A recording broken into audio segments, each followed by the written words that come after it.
Well, thanks for clicking on to Sunday's edition of the Long Range Discussion. And we have got a beautiful high pressure settling into the UK, heralding much sunnier conditions, getting rid of that wind and rain, so to speak. And we have got, despite the fact that we've got sunny conditions, it's remaining reasonably cool, more seasonal for this time of year, because we have got that colder upper level westerly northwest flow, keeping things that bit cooler. But over the course of the next few days, folks, we are going to be seeing high pressure, settled conditions, and generally pretty pleasant weather. But by Tuesday night into Wednesday, we have got a change as area of low pressure scoots across the far north, way up north of Scotland. But associated with that area of low pressure, we have got a frontal system. And I explained that in my Vogan's Views on Europe video, the details about that. But once that system pushes through, we've got that cold front sweeping southeastwards across the UK. That, of course, will trigger a more northwesterly flow, returning colder weather. But in terms of the snowfall, folks, I'm not overly enthusiastic that we are going to see a particularly cold spell, anything unusual or anything different to what we've already seen. But, we are remaining fairly frustrated. The models are very up and down in terms of the Arctic Oscillation, the North Atlantic Oscillation, but we have seen the peaking, so to speak, of that latest stratospheric warming event over top of the pole. And what that suggests to me is in the next, 2 to 3 week period, that will then result in colder weather, or more sustained, widespread hemisphere-wide cold across, of course, the hemisphere. But we are going to be seeing a frustrating, probably, next couple of weeks. And the reason being is, folks, that the models are so up and down, they're not really showing a persistency in both the Arctic Oscillation or the NAO. I'm going to show you here what has been the case so far in terms of the NAO and AO. Now, this is off Dr. Ryan Murray's site, polyclimate.com, and you can see here, this is basically the last 45 days of both indices. Notice something: the persistency in the above, that basically the line of 0, which indicates neutral. Notice how, in particular, the North Atlantic Oscillation has been persistently positive, and in fact it's actually been persistently in the very positive +2 category. And you notice the Arctic Oscillation is well even stronger. It's been up into the number 4, so that's very, very positive indeed. But recently we have seen, if you notice here at the very end of the graph, the return to a negative phase. Nothing particularly strong, but certainly negative nonetheless. And what that has been resulting in is much colder weather across particularly eastern and central parts of Europe.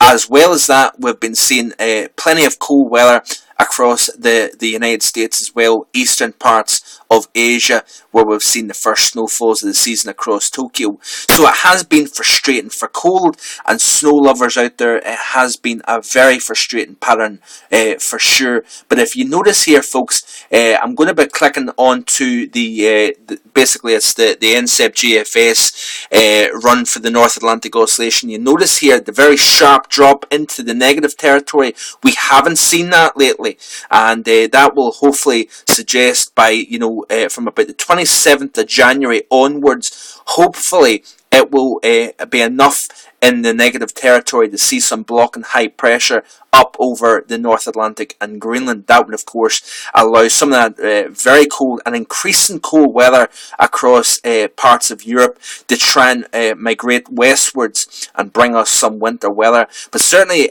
if you want my opinion, it will be more towards the middle part of February where we could be looking at a much more pattern of sustained cold. And the reason being is we'll want to see that blocking area of high pressure start to push up into from the North Atlantic northwards across Greenland, and basically join forces with a ridge and high pressure more towards Asia. We'll want to see those ridges of high pressure basically join forces up over the Arctic and holds and blocks up that cold further south. This is the NCEP GFS ensemble spaghetti chart, and you notice here as well the trend into February It's remaining in negative territory, so it's remaining negative, and it actually shows this latest chart a more downward trend in the latter part as we progress into towards the second week of February. So these indications here, both in the negative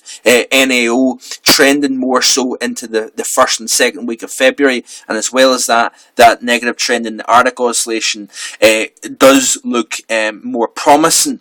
But certainly the frustration in this pattern hopefully will counteract by some decent winter weather across the UK, and as well as that across many parts of the Northern Hemisphere. This is of course the chart for this week.